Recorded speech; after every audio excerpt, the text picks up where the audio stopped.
Imagine for a moment a world without art, without dance, opera, literature, poetry. That world would be a very, very dull place.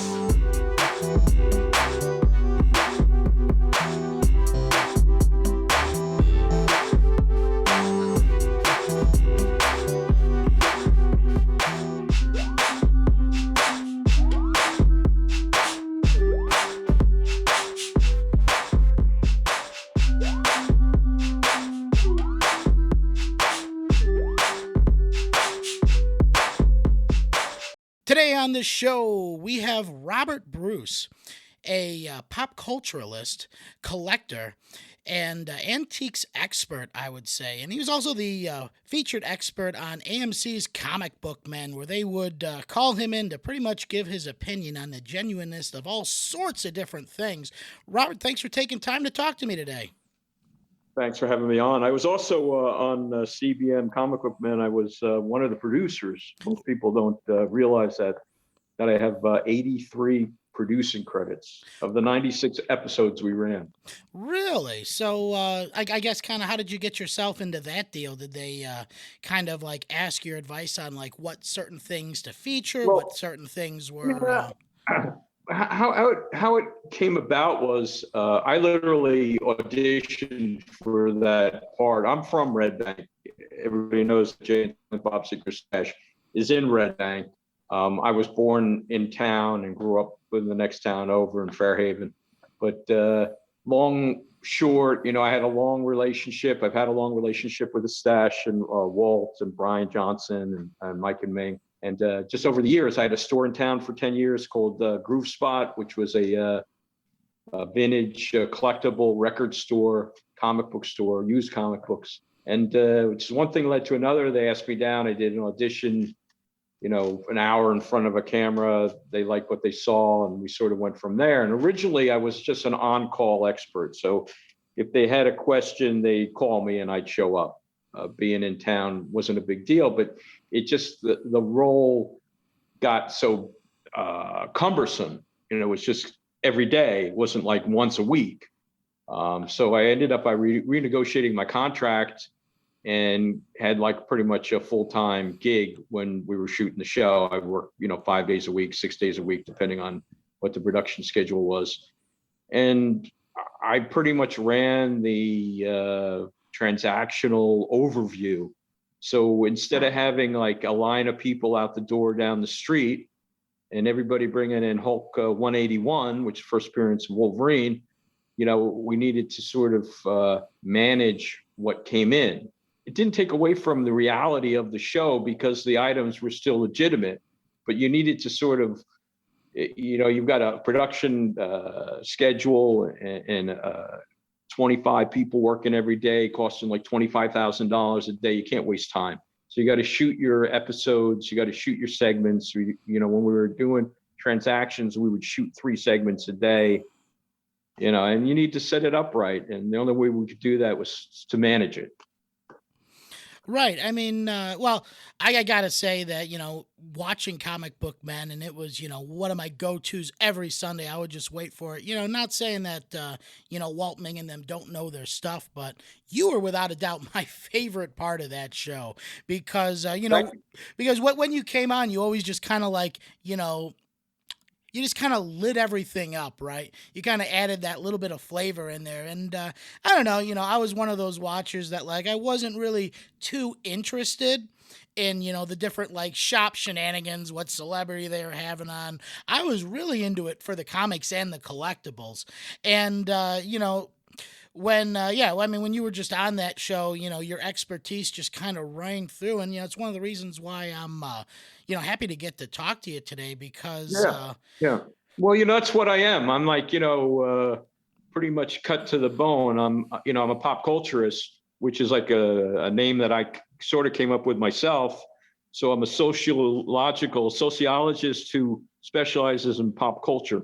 And what does that mean? I collect things.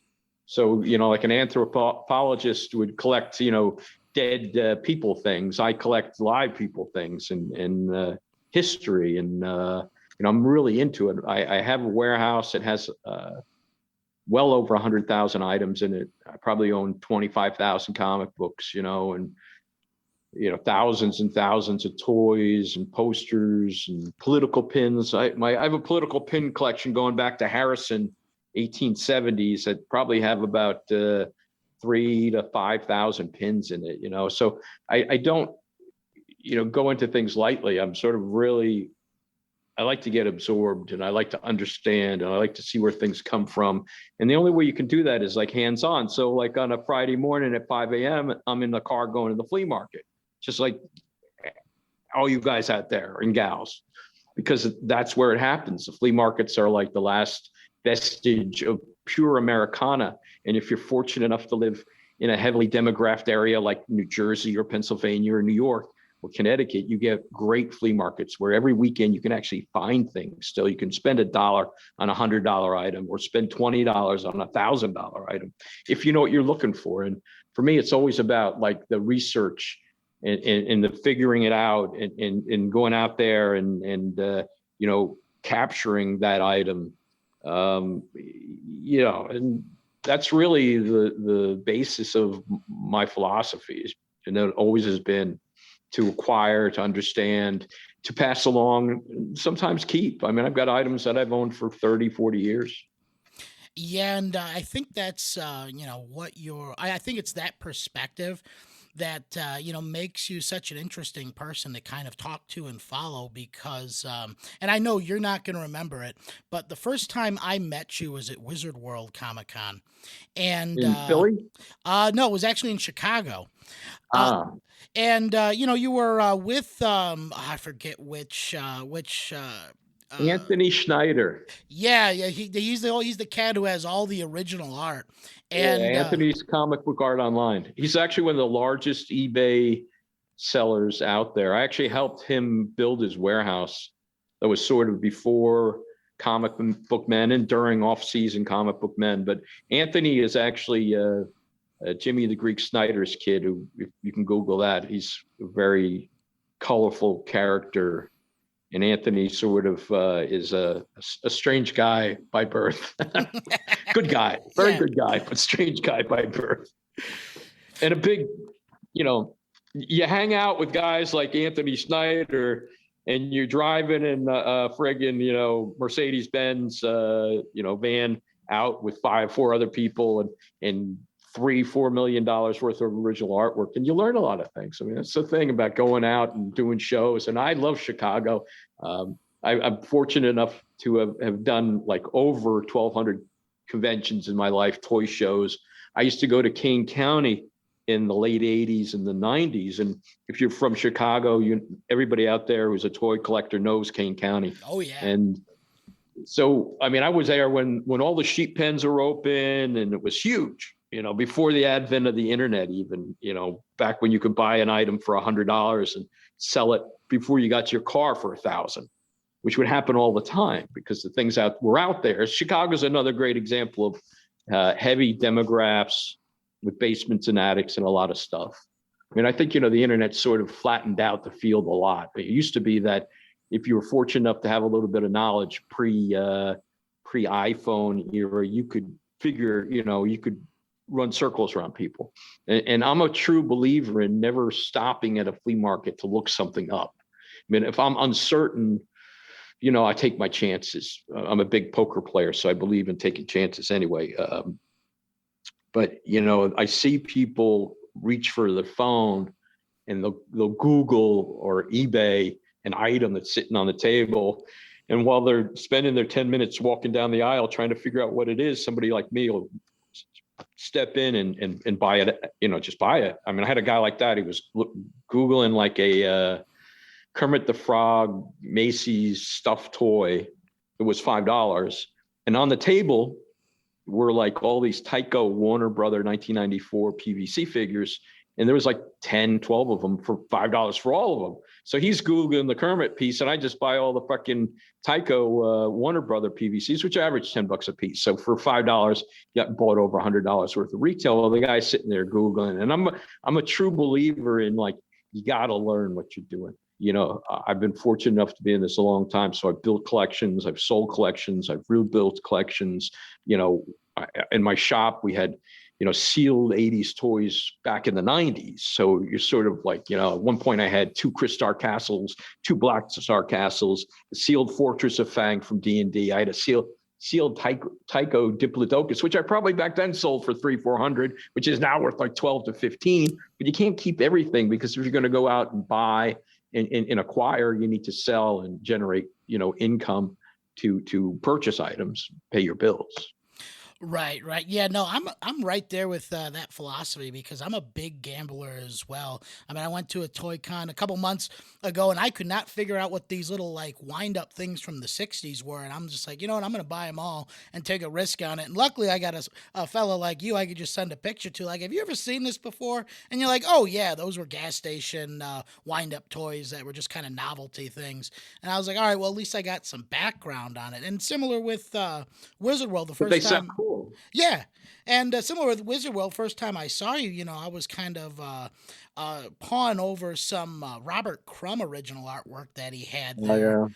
And, Yeah. just kind of talking with you for like the 15 minutes before you got caught up with someone else, you told me about 3 things I didn't even know about Crumb's artwork and his style. And, it's that kind of not only expertise, but openness to share that makes fellas like you very interesting to talk to, because I am of the mind, and I'd like to get your thoughts on this, that as we move into more of a secular society where people are no longer seeking that sense of community through, traditional religious and social organizations, that pop culture and collecting has kind of filled that gap for people. That nostalgia kind of builds that sense of community, and that's one of the reasons why I think pop culture and collecting has become more prevalent. Kind of moving into this new era. Well, I guess this new cell phone era, as you were saying. Yeah, and I agree with that. I I think that, Facebook is a perfect example of mass community. Like at this point, I've never quite counted it, but I probably belong to 50 to 60 groups, maybe even more. And, they're political pin groups, there's He-Man groups, there's underground comic book groups, I belong to like a group that we collect free or promotional comics, and it's just weird because you can get dialed into these like groups, and there's a community there, and they overlap. Like the free comic book group, the promotional comic book group, they overlap with the underground people, because a lot of times the comic books sort of overlap, or indie alternative culture comic books, and toys in general. I mean, there's just massive amounts of places that you can meet like-minded people. If you've got like 5 categories that you're really into, Facebook is one of those locations. You can go, like fly fishing, scuba diving, and spear fishing, or there's like groups. And I think, as much as Facebook gets a bad rap from time to time, and they're stealing your whatever, and fucking Big Brother's watching you, but you can't be paranoid. I mean, it's the world we live in. I mean, you're really paranoid, you got to take the camera that's on your big screen TV and cover it up with duct tape, Yeah. But Yeah, no, I'll agree with you on that. I mean, it's kind of the trade-off, right? And at least now that people are a little bit, more aware of that trade-off, they can kind of, make that decision as a educated consumer on how much, data they actually want to give Facebook.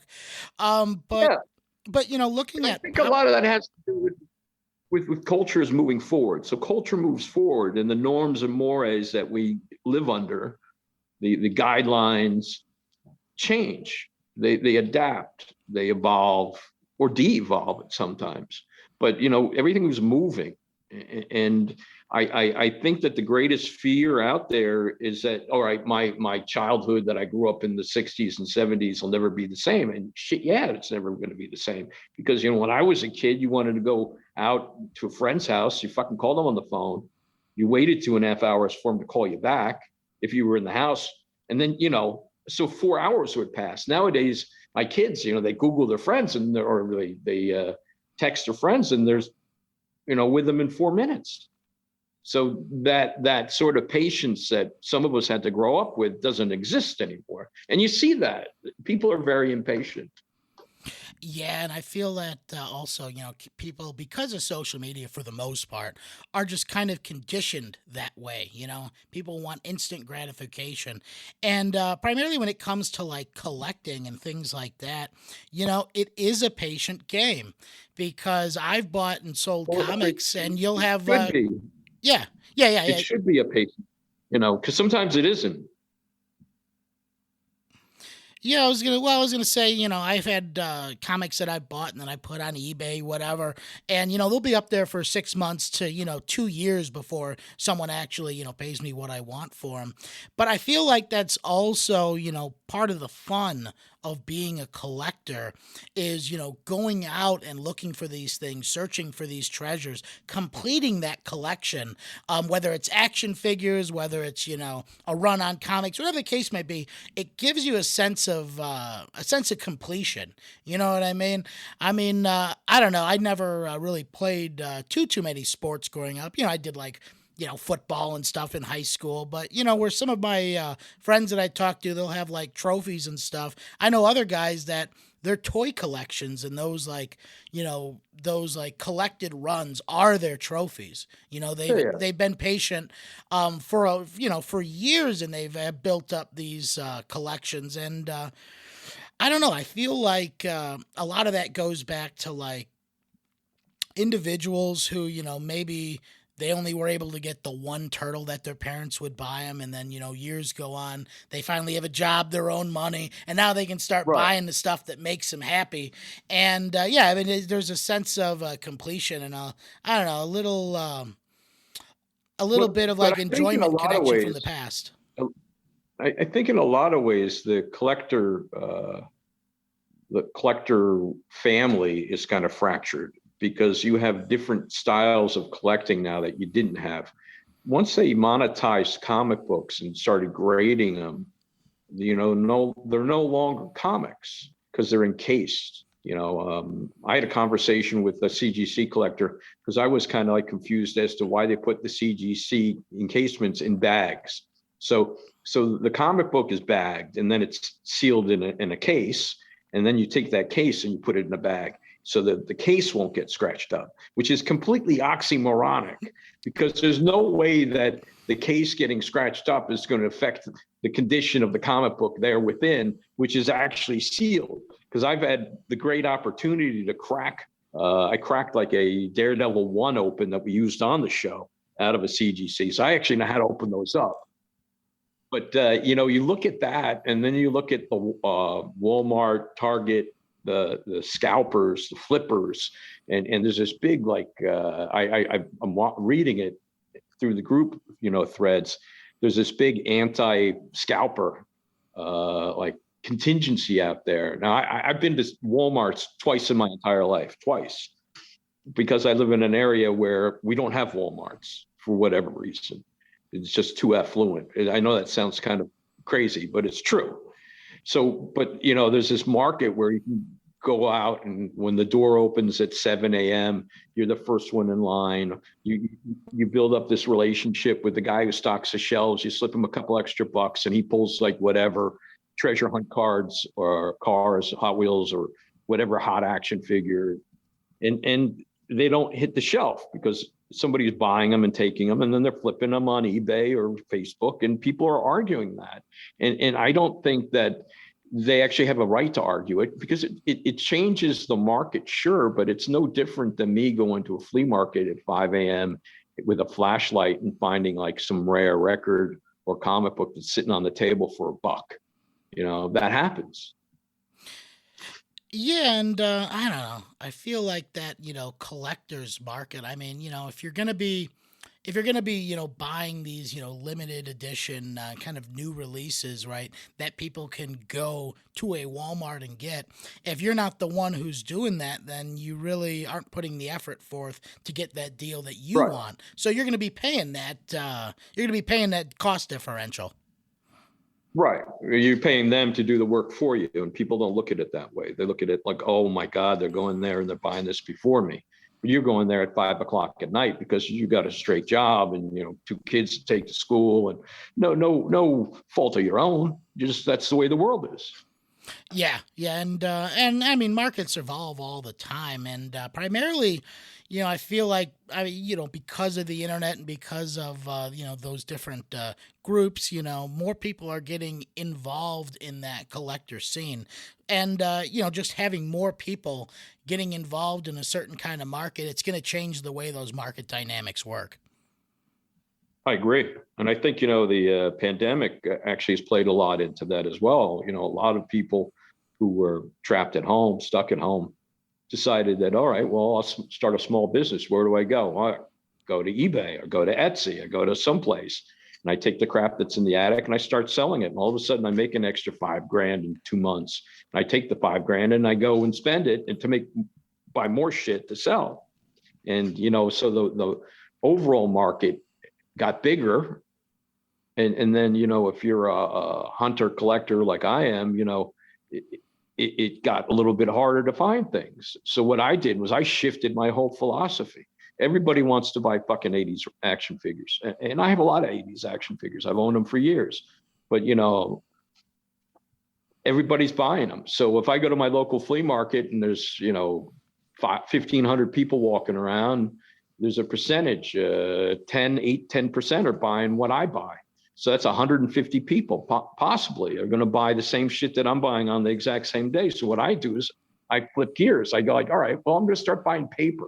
So I started buying like vintage, antique ephemera, which is basically old paper. And, I got into a little collection of Las Vegas 1950s brochures, and I paid $1 a piece, and I was selling them for $35 to $50 a piece. Now, it's not stuff that I personally collect, but it's enough stuff that when I find something that I want to buy, or I go on an auction to buy a piece of kaiju or, vinyl action figure for my own collection, that I have the money because I've made it in a different way than I was making it a year ago. And that's a real secret to being sustainable, not necessarily successful, because when you're buying and selling, pop culture collectibles, the success is in longevity.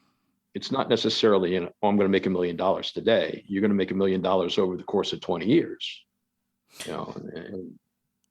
Right, right, and well, I mean, it's also like diversifying your product as well, and then you're diversifying, that market that you specialize in, and just to kind of go back to what you were saying about, 80s action figures being so in demand. Why do you think there's been such a rush for people to buy these 80s action figures over the last decade? I think Star Wars had a lot to do with it. Star Wars is the Cadillac of action figures. And the sustainability of the market is due to the fact that Star Wars has been going on since 1977. And there hasn't been any gaps, really. Same thing with the Turtles. Turtles came on in 88.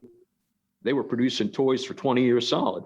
G.I. Joe, to a certain extent, the same thing, although G.I. Joe misfired a couple of times. But Joe figures all of a sudden are really smoking hot again, And then you just have rare and obscure, and that nostalgia factor. Your average collector of 80s figures is probably 38 to 45 years old because when they were kids, 10 years old, 1988, whatever, they're that age now, and that's where the money is. A lot of them aren't married, or even if they're married, they've got jobs, and your wife says, okay, buy what you want. You're not drinking beer, you're not smoking weed, spend your booze money on toys. And I think that is what sustained it, just like with Power Rangers, very big. Now, my concern always is that at some point it's going to hit a fucking cliff and fall off. And it does. Comic books have gone through explosions and decompressions. And, toys have been very resilient. I've been collecting toys for 40 years, longer, maybe 40 years, and gone through multiple recessions without them affecting the value. Because rarity is always in demand, and there's always people who have money, Yeah, it's the nature of the game. Yeah, and people always want to try and connect to their past as well. Try and revisit that. That emotion that they had. Opening up their turtle's blimp on Christmas morning, right? But Yeah.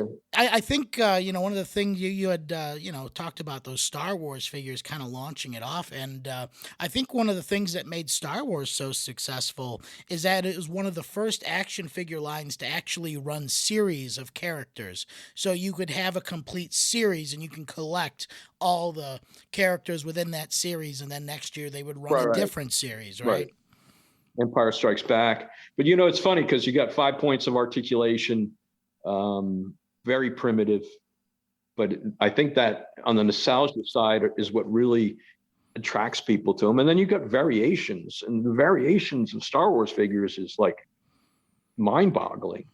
When you get into COO's country of origin, and whether it's Hong Kong or Taiwan or Malaysia, and I know people that's all they do is chase variations, and then you get into the bootlegs, and the bootlegs, a lot of them are worth more than the actual figures, unless you're talking like original 12 backs with extending lightsabers. I mean, I've chased them for years. I had a steady customer was looking for a Ben Kenobi on the card with extending lightsaber, and I had actually found him one, and the guy wanted $25,000 for it. And my guy was stuck at like 20, and I got him up to 21. And my seller, who was an old friend of mine, said he could do it. So my seller turns around and he gives it to an auction house, and the damn thing goes for $75,000. So it's like, yeah, the sky's the limit. I mean, your first $1 million action figure, when it happens, will be a Star Wars figure. And that'll happen probably within the next 20 years, maybe sooner. Because I think exponentially, the market's going to shrink and the top collector is going to come in, just like everywhere. And eventually, you already see it with comic books selling for $1 million. Eventually, it's going to happen with toys. It's an inevitable reality, because there's people out there who have more money than they know what to do with, and won't even blink an eye dropping $1 million for that figure when it gets to that point. Unless everything hits the crapper and we're eating stone. Well, I mean, one direction is. Well, I mean, I guess, particularly with Star Wars, now that Disney has, purchased it, and, I mean, just my unpopular opinion, I do feel like, their movies have kind of hurt the brand a little bit. But I just watched Rise of Skywalker again last night, and it has moments where it's kind of like, ugh, but overall, it's an okay movie. It's not a horrible movie. I mean, certainly not like the first 3 trilogies that they, Clone Wars, whatever. Yeah, that first stuff. Right. Just so bad. Right. Yeah. I mean, the first trilogy is always, the one that people relate to, because that's the one. I'm talking about like episode 1, 2, 3, and not episode 4, 5, 6. See, 4, 5, 6 to me is canon. My rainy day favorite thing to do is to watch those movies, and I watch them on VHS, and I watch them pre having them being re-edited. So I just watch the old shit where Han actually shoots Greedo and kills him. Greedo doesn't get a shot off because he's dead. Yeah, I always thought that was the most unnecessary addition when they re-edited them. But you know what? That first movie, there's moments where Han is really like a gangster. He's not like a good guy up to a certain point. I mean, maybe Leia softens him up, but there's periods there where you can see like this guy is like could turn into a bad guy, as he rightly was. He was a drug smuggler, basically, Yeah, they never let you know what he's smuggling, but that's that's the first thing. Yeah, that's the first thing. Spice is a drug. I mean, it's just you might as well go and go to Dune. It's that concept, It's some sort of spice, marijuana, weed, who knows, But I always look at it like, they should never have edited that out because it completely makes him soft. And he wasn't a soft guy. He was a hard badass, Yeah, and well, I mean that's what makes that Death Star battle at the end so important, right? Is that Yeah. at that last shot when Han's flying in with the Yahoo, having him set up to be that anti-hero makes his story come full circle, and it just makes that moment so powerful. I mean, I stood up and cheered first time I saw himself it. And goes on to bang the princess, and the rest is history. Rylo Ken, whatever the guy's name. I mean, yeah. I mean, I could talk about Star Wars forever, though, because Star Wars is, to me, being a kid who grew up and went and saw the movies, first run, who actually I was dating a girl who was a babysitter who I walked in that room and the kids playing with the very first release Star Wars toys, back in 1978. And just, I think from a sci-fi fantasy sort of realm, I just don't think the world would be where it is today without Star Wars. When we talk about pop culture, I feel that Star Wars is the ultimate expression of American pop culture, because you look at all the things that it incorporates, right?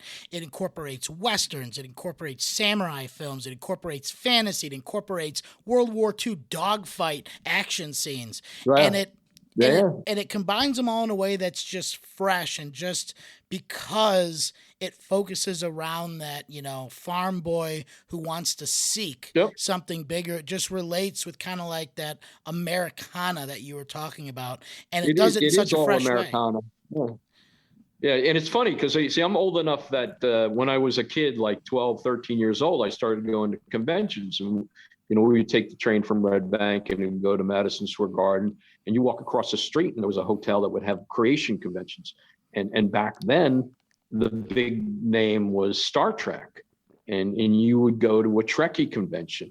And there was no Star Wars. Star Wars didn't exist. And Star Trek, as much as I like Star Trek, and I'm very fond of certain segments of it, and I'll binge on Deep Space Nine and shit like that, but it would never have carried pop culture forward the way that Star Wars did, because I think Star Wars is that diverse. I mean, everybody's in Star Wars. Every common person, anybody you talk to who's a fan can relate to somebody. Everybody's got their own, I'm Han Solo, I'm Luke Skywalker, I'm Obi-Wan Kenobi, I'm fucking Chewbacca, and I think that was really what hit it, because Star Trek was all like intellectual. But I give Star Trek a lot of cred because they were the first ones to have fucking flat screens, and they had the science fiction pegged. They're working on the touchscreen computers. And it's 30, 40 years before that even happened. How do they know that? But, well, I mean, I guess let me ask you then, how do you think, I guess, how do you think that Star Wars changed pop culture in general? Do you think it just made it more, acceptable to be engaged in these sort of things? Because, when you look at those old... I think inevitably, I go back to the period of life where, you would get beat up for reading comic books, 8, 9, 10 years old, chess club comic books, geek, nerd. But I think eventually, because, there was a big lull, Star Wars came out. They milked the action figures into like 85, 86, Power of the Force, and it all sort of collapsed. And then in 92, 93, 94, they re-release the action figures on orange cards and green cards, and mass produce them to the point where they killed the market on the new release stuff. Now, slowly, some of that's becoming better, and they didn't slow down, and they were relentless enough that they produced enough material that collectors just collect. But it's sort of disseminated through the zeitgeist of culture. So everywhere there's Star Wars, Pepsi, Cola, R2D2, dispensers and, this, that, and the other thing. So at some point it becomes a part of the back of our mind. That's a zeitgeist. So, you think of American culture nowadays and you think of Star Wars, if there were cultural icons, that certainly would be within the top 5, New York Yankees being number 1. But, and just, I think it sort of made everybody, have the ability to be a nerd or a geek, because it became popular. I mean, go back and watch Revenge of the Nerds, how people were portrayed for being different, intellectual, skinny ties, pocket protectors, what they call flood pants, and those guys are the guys who are the millionaires, billionaires today buying fucking Star Wars figures. Oh God. Yeah, yeah, I'm here. Yeah, I have to say, I think you're right on the money with that because I could not. Well, when I was a kid going to Comic Cons, and I was a kid in like the mid '90s, right when I first started going to them, and I could remember. So it was better. Well, I can remember going to a Comic Con back then, and it was just in like a small warehouse, or it was like a little convention center, if that, community space, and there was about 10 10 tables with a bunch of long boxes, and people are just digging through, grabbing stuff. And I go to, cause I write for an independent comic company now, and I go to the Comic Cons today, and it's like night and day. It is crazy how the nerd culture just kind of took over the mainstream. I mean, Revenge of the Nerds, in my mind, wasn't just a movie. It was, a cultural trend that just kind of took off as we moved into this technological age. Yeah, and I think that's like the bell at the door is Revenge of the Nerds, which is a great movie if anybody's ever seen it. I mean, I think he actually ends up by like screwing the girl in the funhouse wearing a Darth Vader mask, right? Yeah, Something like that. Yeah. So I mean, it's all everything's relative. Like I went to my first San Diego Comic-Con in 1993. And I remember it was the largest comic book convention in the world. It had 25,000 people show up. And you think about that today, and it's like, what the fuck? And I've been to all the New York Comic Cons, and on the weekend there's 160,000 people. It's almost like too many. It's too big. I like those long box conventions. I still go to a few. There's a couple. They have one that's been going on for like 25 years, and it literally is like stepping back into like 1987 because just long boxes. Yeah, long boxes as far as the eye can see, but I don't know, man. There's just something about the hunt, when you just dive into a long box. You don't know what you're gonna find, but there could be something out there, and it just makes you I don't know, it kind of gives you that excitement. Not to go back to the Christmas morning analogy, but it makes you feel that like, what's behind the wrapping paper kind of excitement that you could find something that's just gonna light up your day. But I guess let me ask you, why do you think people are, particularly nowadays, with the takeover of nerd culture, why do you think people are so interested in it now? Like, what do you think it was about that cultural shift that made it so pertinent to modern day? I think it's been corporatized monetarily. So in the old days, mom and pops would sit up at shows, and and you see this. You go to a Wizard, you see the trend of the vendors. So those mom and pops are fewer and fewer and fewer, unless you've got $2,500, $3,500 to set up, you can't afford it. So a lot of corporations have emerged, comic book companies, toy manufacturers, NECA. The perfect example is Super 7. Brian, and I've known Brian for 35 years. I knew him when he had nothing. He actually took the ideas of like his childhood and turned them into reality and produces action figures that I think are second to none, in that whole realm of producing figures. NECA's very similar. They go out and they get certain characters, licensing, and they produce great figures. Pop, Funko. Now, Funko, a lot of people don't know this. They've been around probably for 25 years now. Really? They originally started off doing, they started off doing Nodders in the 90s. So they had a whole like run, and the Nodders got really hot and popular. And then the market crashed for whatever reason. I don't know, mismanagement. They just became unpopular, and the company took a deep dive. And then this other guy came in and bought the company, keeping the original owner on staff.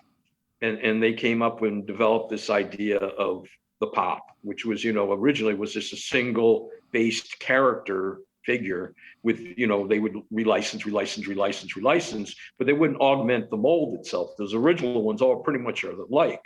And then they got the idea of, all right, we're going to make this one with wings and this one, flowing hair, and this one with a crown, and diversified. Now, a lot of people on my side of the fence, since I'm really a vintage collector, I probably own 6 pops, a couple of Astro Boys, a Cybermen, Lemmy from Overhead, Joey Ramone. That's probably all I own because it's not my thing. I collect vintage, I collect vintage stuff.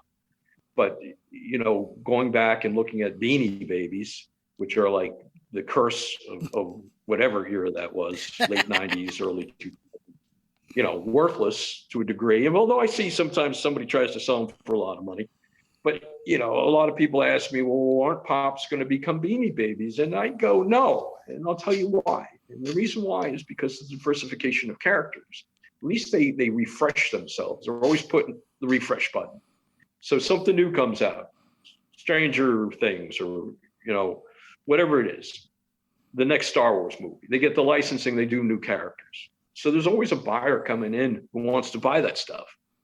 And I think, it's going to saturate the market to the point where my local toy show that we do every month, there's a certain percentage, 15 to 22% are pop guys, and that's a lot of percentage.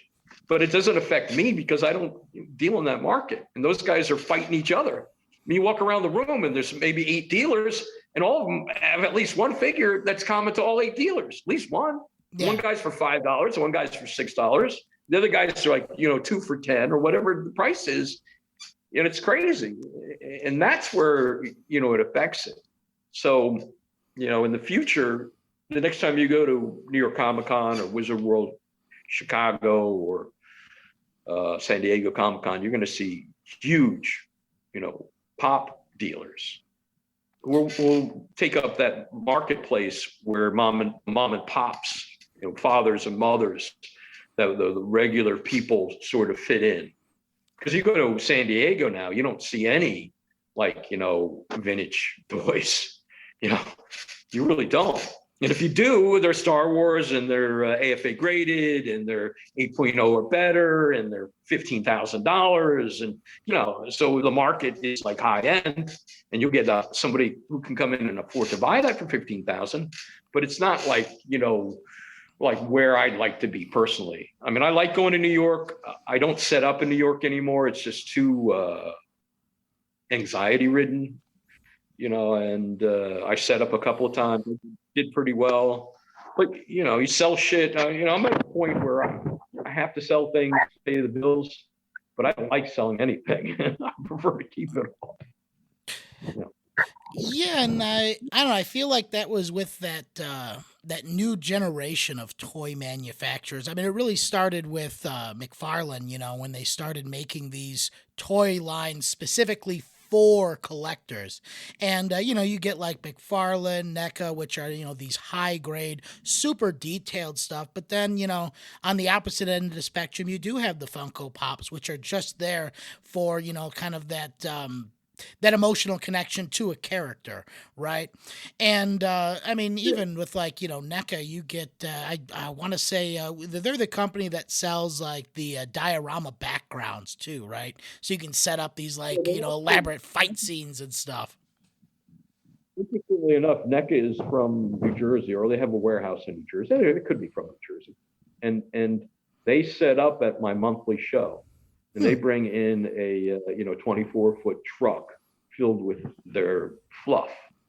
So anything that they made 10,000 of and only sold, 8,000, and they got 2,000 left over, they'll bring and they'll discount. And the one thing I really like, the guys are great guys, but the figures are like, and McFarlane had the same problem. They would make these figures that look great in the package, and if you take them out, they fall apart in your hand. And NECA seems to have, from time to time, they'll have production issues. But it's not to knock the company. I think they do great work. They're at the forefront. We need those companies. Keep moving. They actually bought Loot Crate. Did you know that? I did not know that. The NECA bought Loot Crate's warehouse, and they wholesale Loot Crate crap. That's where this hat's from, actually. That's friggin' that I bought from NECA for $5. I actually bought 3 of them because it's my favorite hat. But there's a perfect example of me geeking out on a Mr. Robot fucking hat, right? Now, somewhere I've got the mask. I got that from them too. But I think that pop culture is an inevitable reality of our cultural existence. The one thing I see shift more than anything, having children, I have a 16-year-old who, he played Pokemon, and he played Magic the Gathering, and he's not a big video game guy. But I think those 3 elements are what are going to sustain pop culture, which means that the toys themselves have sort of, taken the back. The people they make toys for 34-year-olds. They don't make toys for 15-year-olds, because the 15-year-old market's kind of questionable. Maybe they make Minecraft toys for an 8-year-old, but after 12, they're done. It's just, and that's the speculative nature of toys in general, but also our society speeding up, where we have, I can sit down and watch anything that I want to watch, period, at any given moment. You sort of circumvent that childhood growing up, like when I was a kid watching Batman on TV and then playing, going to the local mom and pop store and buying Batman toys. That really sort of hooked me into collecting when I was 8, 9 years old. So I bought my first comic book when I was 10, Amazing Spider-Man 101. And I never forgot that. I still have the copy. But, it's just the world we live in. I would never have thought, if you told me, like I shut my store when I had my second son, and he's going to be 17. So we're going on 17 years since Group Spot closed. If I had known that the market was going to explode the way it exploded, I would never shut my store. I mean, but back 17 years ago, it made more sense. Yeah, 17 years ago, I mean, I never would have thought that you would have had the kind of environment that you have today around, pop culture and comic books, because, just going back to, what you were saying, when we go to the cons and that, one of the things that we've noticed is that, like you said, after that age of about 10 or 11, they really don't care about comics anymore. So if you're going to, be writing comics, then you need to write something that's, geared toward a younger audience if you want it to sell. And of course, you could always have like the gritty comics, marketed towards adults, but those don't sell like the way, young kids buy comics do. And even younger kids, if they have access to a tablet, they really they really don't have the desire to have, a comic book in their hand made out of paper when they can just read it digitally. Well, they end up with boxes, and they don't want boxes, I don't know, I've always wondered about the current comic book market. You can read the numbers, but the modern stuff that comes out, every week, every Wednesday, there's titles that from unknowns. I mean, I can't see it as being an easy sell to, sell 100,000 comic books. Batman, sure, but at some point, I don't know. I just don't know. So I'm sort of really stuck in the past. I like buying vintage comic books. I don't. Well, it's not to say I don't read modern alternative titles, but I didn't buy Walking Dead when they were coming out. I have some, but yeah.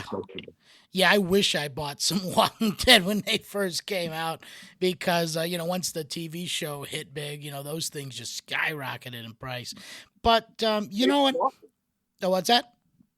they have softened a bit Oh, because they're less popular.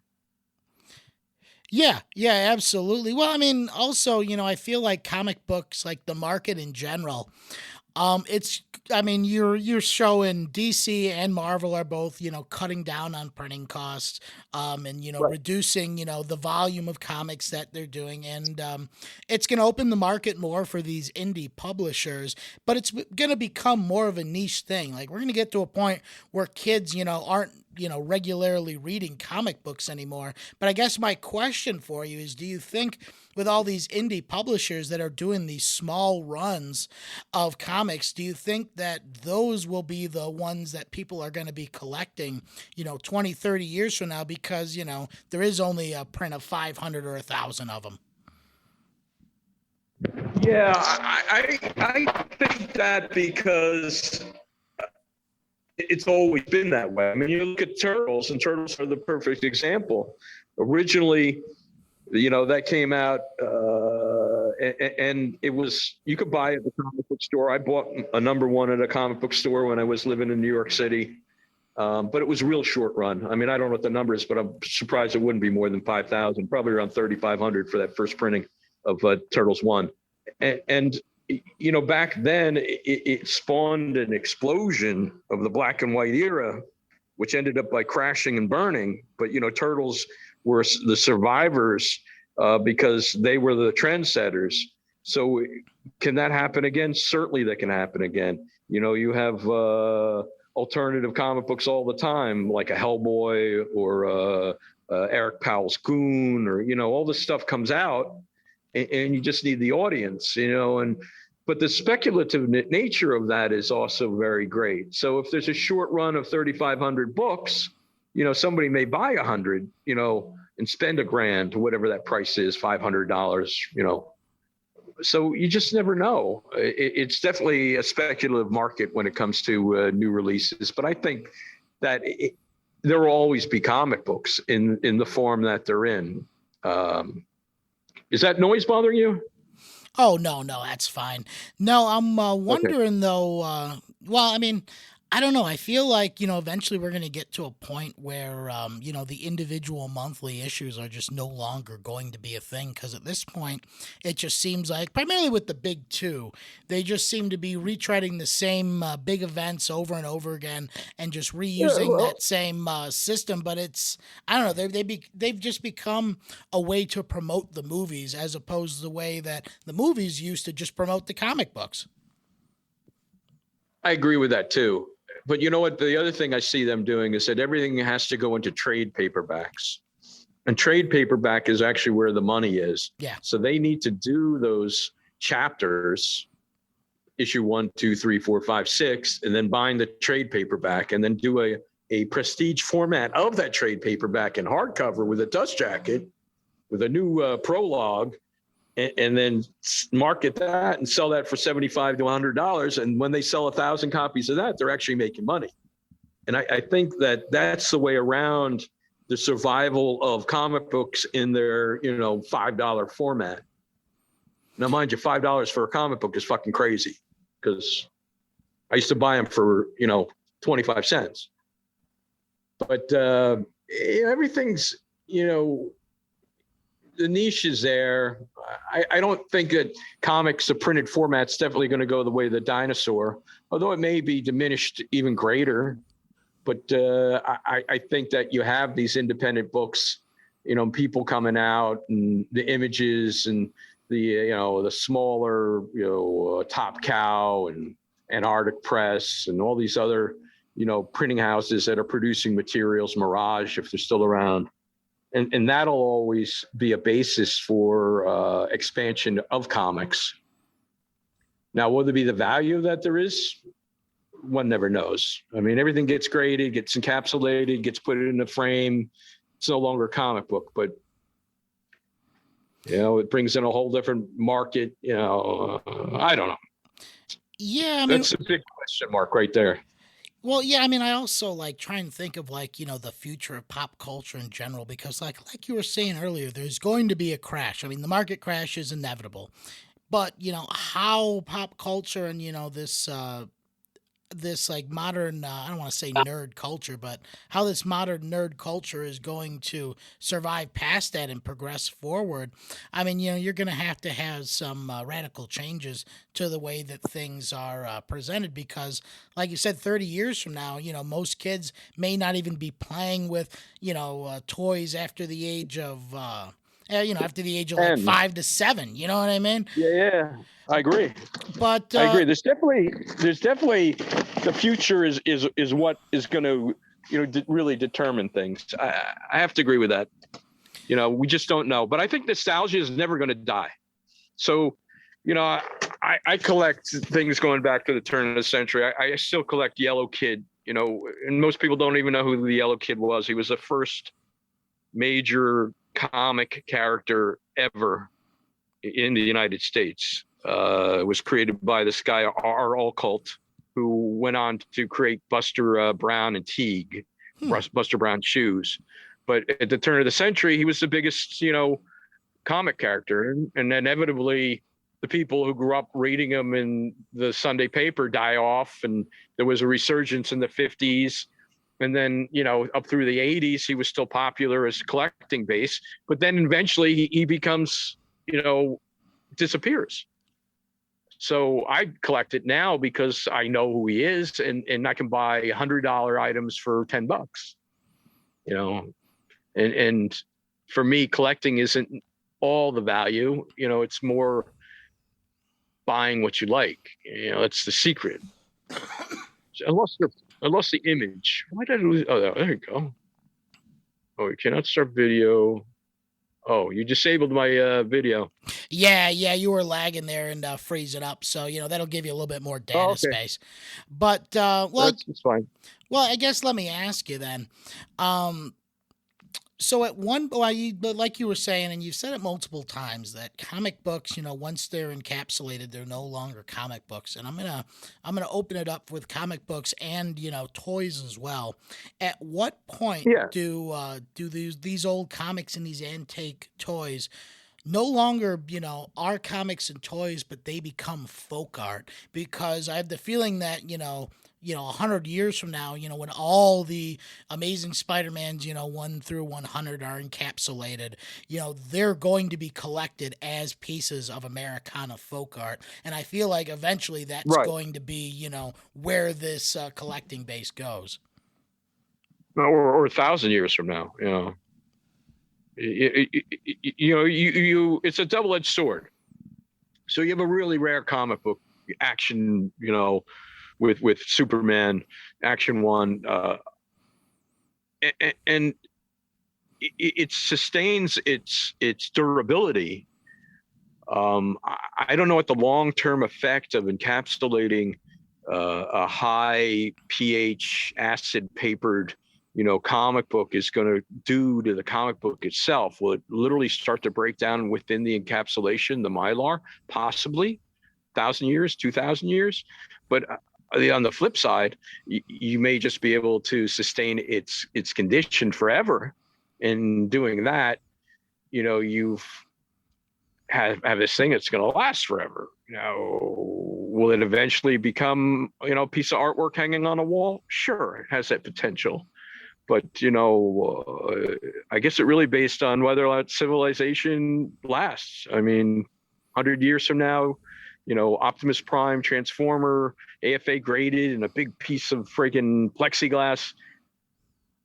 I'm sure it's going to sit on somebody's shelf, and they'll talk about it. And they probably spent $80,000 on it or whatever, because that's reality. Hell, you could have real Transformers walking around by then. Yeah, I mean, well, my uncle used to be a member of the Illinois Archaeological Society, so we would go to all of these, all these collectible conventions, where people would be selling pottery, arrowheads. I mean, even old Roman coins and things like that. And you know what? People are always going to want to collect things from bygone eras, and people are always going to want to collect things that that connect them to, different times that they can't live in, but they still resonate with, right? Call them old souls or whatever you will. So, I Right. mean, people are always going to be collecting it, but I guess the question is, as Americana kind of grows and as cultures evolve, how prevalent will it be in the future? Right. And we're also coming out of a remarkable time period. That's the other thing. When you say Americana, you really go back to like 1880, 1890 and the advent of the Industrial Revolution. And then we fast forward to where we are today. And in doing so, we have this, myriad of culture just like compressed. For what it took the last 100 years, prior to that, it was 1,000 years to get to where we were. And a lot of people, I don't think of it that way because we live in the modern times, quote unquote. Of course, in 100 years from now, they'll be living in the modern times. In the last 130, 140 years, you've had cars, airplanes, trains, automobiles, this, that, and the other thing, computers, gone to the moon, living in outer space. And it's all sort of hybridized pop culture to the point where we are at. So maybe, it was always an inevitable reality that Star Wars would have been created and that the surplus toys that came out of it would have been a boom to pop culture because we were arcing in that way anyway. It was just waiting for the right medium, the right vehicle.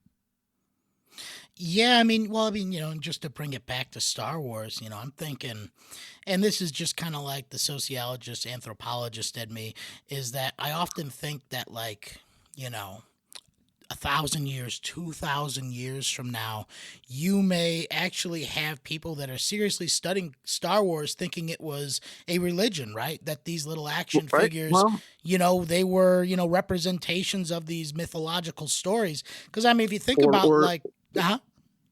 or the religion of the Jedi and the Sith to come full force, and the figures are the manifestation of those religions. So, absolutely, maybe not, 30,000 years from now, because we pick up things that we don't know what they are now, because they're 25,000 years old.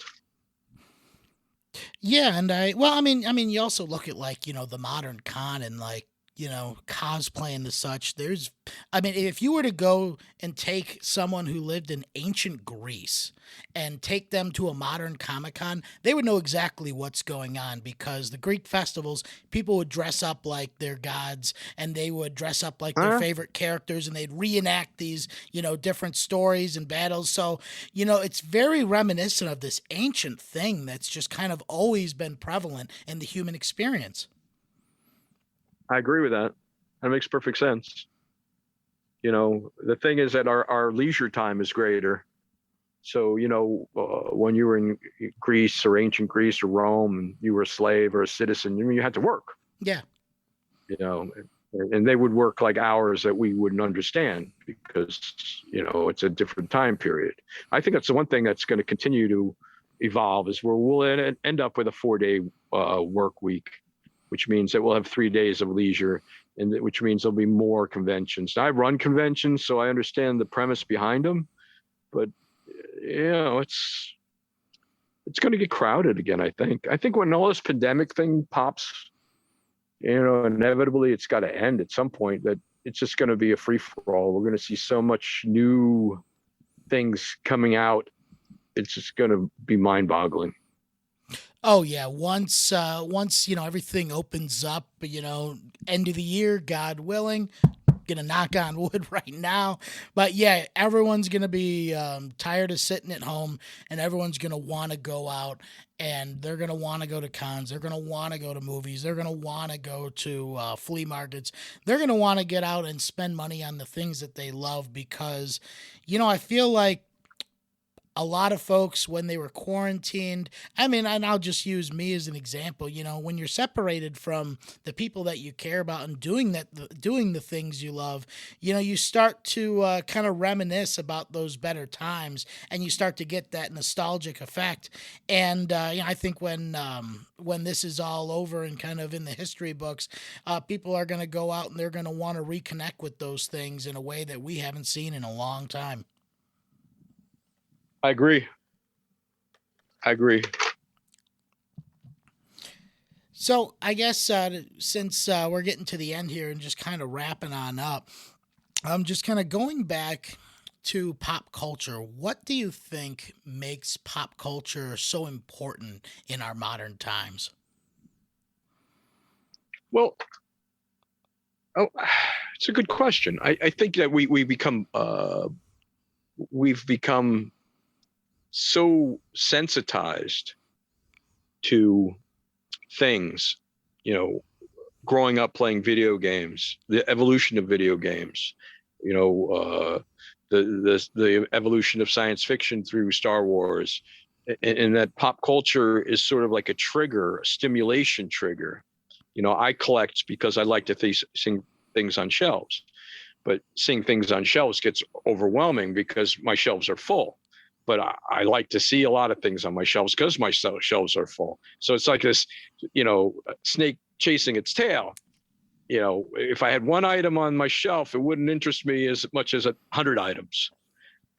And that's a stimulation factor. And I think we get stimulated through pop culture, on multi levels. Just look at the media that spawn it, whether it's records or comic books or movies, or everything's interchanged. Books, everything's changed, interchangeable. Video games, like you were saying earlier, I mean, they do the comic book for the movie, they do the movie for the video game created the movie, the characters come from the video game. I don't know this video game, but the movie's good, and it just goes on, and plus it's commerce. So you look at the marketability. So pop culture went from being a nerd only world where everybody knew who Jack Kirby was in 1975 to a world nowadays that not everybody remembers who Jack Kirby is, because the market value has exponentially increased, 1,000, 2,000, 100,000 times. So when you had a finite market of 10,000 comic book collectors nationwide in 1975, today you have how many millions worldwide? I mean, you could segment them between the CGC collectors and the purists and the alternative comic book collectors only, and the superhero collectors. They got multiple categories. And I think that's what sort of drives pop culture is the commerce of pop culture, but also that it hits so many different individuals differently. So you've got a diversity. Does that make sense? Yeah, that makes sense. And, just kind of going off what you were saying there, with kind of like the way things are changing, I feel like because there's been primarily since the invention of the internet, there's been so much radical change in the way that we interact day to day, just in our social lives, how we communicate.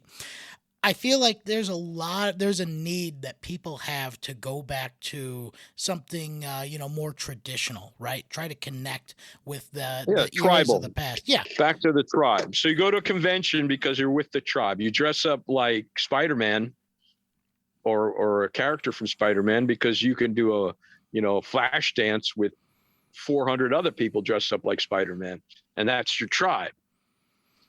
And it all sort of boils down to those nuances of tribalism, segmented, separated. I mean, my tribe is the guys who never cosplay and collect comic books that don't have men wearing spandex in them. But that's a tribe because I know those guys and they're my friends. And yeah, there's only 8 of us, but we're a tribe. Yeah, no, I feel you there because, like, I don't know, I've gone through that phase where I've like gone, I've pretty much sold off the majority of my long boxes.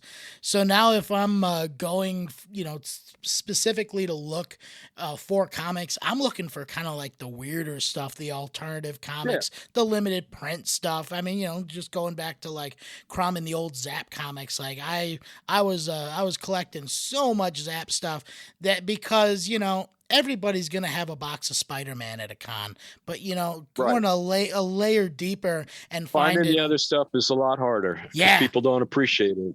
And the value, sometimes, the value is really great. I actually made a really good score about 2 shows ago where I bought a run of goodies, which is like a semi porn, was published by a guy by the name of Brad Forrester in like early 80s, 83, 84.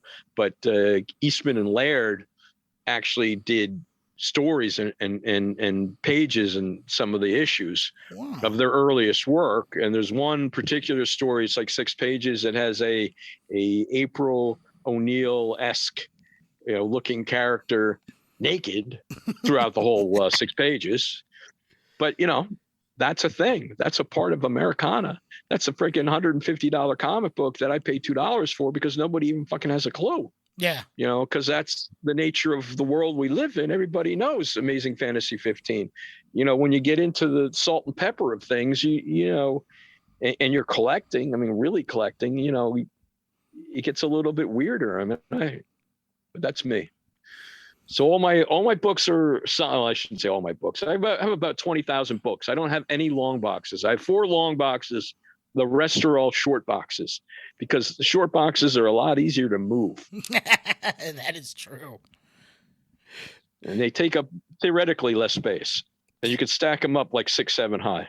Yeah, definitely. And I don't know, yeah, moving those long boxes, they start to break down, primarily the tops of Yeah.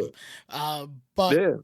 But no, I'm right there with you. I enjoy looking for that stuff that's a little bit outside of the fray that most people are looking for. And I don't know, man. Like there was this one comic I'd got. It was a couple shows ago before all the pandemic happened, and it was just called The Facts of Life. And it was just Yeah. like this like prepubescent, nudie comic that was just about these teenagers trying to get laid, and it was, basically poking fun. Well, the cover of that has a guy with a clap saying, "No, I can't drink because I have the clap right now." Yeah. It's got a greenish cover with the guys sitting on the beach and the girls running around. And Yeah. I have probably 10 copies of that. Yeah, that's one I came across, and I just bought it immediately. It was like, that mean just take my money. I'm just gonna sit and like look over this because it It's a was great something book. new, it was something I hadn't come across before. Yeah. Yeah, you got to look for Rory Hayes. Rory Hayes. He was an artist in the 60s and early 70s, but he did a lot of backstories. If you really want look at some really crazy shit. Yeah, there's one that man, I couldn't even begin to pronounce it. It was like something super crazy. It was like called like Goober Schmoochen or Goober Heiben. And it was just about like this like, very abstract kind of blob that would just kind of go around speaking, I mean, it wasn't even like a gibberish language. It was symbols that don't exist, you know what I mean? But it was just so like odd and strange that it's just something I had to have. Right. And you couldn't buy that in your comic book store. You had to buy that in the head shop. Yeah. And there really were no comic book stores. There were some comic book stores, I've been going to comic book stores since about 1980, but New York City had a lot of great comic book stores. Down the shore, there was a couple, but they're gone already. And then other ones got rebirthed and everything cycles through. Yeah, that is that is actually what would I say? It's usually like the 30-year cycle that everything just kind of comes back and then it resets itself. Yeah. Yeah. It was really bad in the 80s because they were redoing the 50s, and the 50s were like, what the fuck? 70s, I guess 70s. Yeah, I Yeah, I feel think like go ahead. it's shortened or elongated a little bit. I mean, I'm waiting for the 90s to come back around, right? Yeah, I feel like the '90s are right at that cusp. Though, honestly, if I mean, they say those trends are always 30 years and 100 years, and if we can do the 100-year trend, I really wouldn't mind seeing the '20s come back. Just because I don't Flappers. know. Yeah, I always found the flappers super hot for one reason or another. Yeah, it's a crazy time period, especially during Prohibition. Oh yeah, definitely. Because well, I mean, I don't know. You had so much societal change just between like the '20s to the '40s with like the labor movements and the New Deal, and of course, similar to what we're going through now, right? The Spanish flu, and then the Great Very Depression that similar, followed it. very Yeah, similar. But I think the morals sort of retreated in the 20s, and then they sort of make a comeback in the 30s. I mean, Hoover tried to drive the moral argument, of course, and he also drove the stock market crashing. Although it wasn't his fault necessarily, it was more the fact it was unregulated. But right. and then FDR steps in, and that was a very interesting part of. Very interesting. Well, I mean, I think the thing that's that people miss about FDR is people want to see him as this great reformer and this and that, but FDR really, like, his goal was to save capitalism from both the rising fascist and communist waves, because people don't realize just how diverse politics was in that era. I mean, I won't say that Oh there yeah. were more third parties back then than there are today. I mean, there's way more parties out there today that maybe have like five people that like it. You know what I mean? But just like the different, well, I'm just that much chaos and that those 2 decades leading up to the New Deal, it really just shifted the political dialogue, and it really shifted how people perceived how an economy should work and how a government should work and what safety social net should be there. And I mean, I don't know, it's just something about, well, I mean, I guess it goes back to that Americana too, something about that time period, primarily like the 30s into the 40s, like all those old toys and everything about that era culturally is I don't know, it's just so pertinent. Yeah, but people are forgetting it. FDR saved capitalism, but he's considered to be the most socialist president we've ever had. And a lot of things he did were very social driven. But that word socialism sort of has evolved into a bad word. But if you look at socialism, how it affects you every day, it's your fire department, it's your water, it's your friggin' police department, and because they're all socialists within themselves. Taxes go to pay for it for everybody. It's all everybody working together. Yeah, But definitely. I don't know. Yeah, and well, any I sort know it was of great. government spending is a social program. But I mean, we just live in a world where for 40 to 50 years, that word is socialism has just been slowly associated with other things, and the meaning of it has changed over time.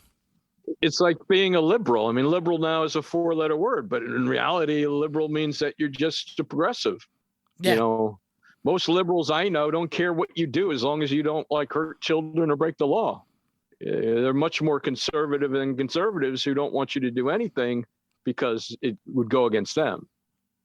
I mean, at least that's my yeah. philosophy. Yeah, no, I'll agree with you on that because I mean, liberal. I mean, when you look at like the traditional liberalism of like the '60s and the '50s, that FDR Yeah, liberalism, it was open markets. It was having regulations for the common good, but allowing right. people to engage and make money how they saw fit. Right. And then you look at like the EPA being founded by Nixon, who was an ultra conservative, but he understood that you needed to have strengths within the government to control, things that needed to be taken care of. Conservatism is being conservative, it's conservation at some level, but everybody, the EPA gets defunded because they're considered to be a far left wing, you know, socialist, but it's not true. It wasn't founded by a socialist. It was founded by a conservative. Yeah. crazy.